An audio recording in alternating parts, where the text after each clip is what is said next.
Streetnews.it, siamo qui all'evento La Liberazione dei Sogni della Hollywood Animation. Con noi Valentina Tirozzi. Allora, il tuo sogno si è realizzato quindi?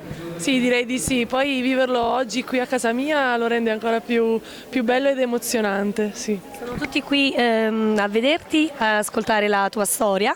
Che cosa ti senti di dire a tutti i ragazzi che cercano di raggiungere i loro sogni?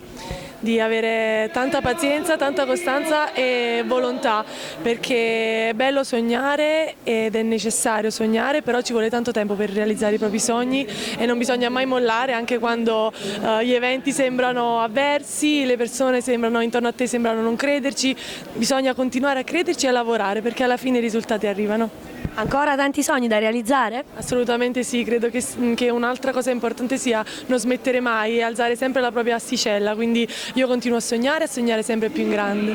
Grazie mille, facciamo un saluto a tutti i lettori di Street News. Saluto tutti i lettori di Street News, vi abbraccio e ribadisco che sognare è importantissimo, quindi non smettete mai di farlo. Grazie, Grazie a a voi. presto. Okay.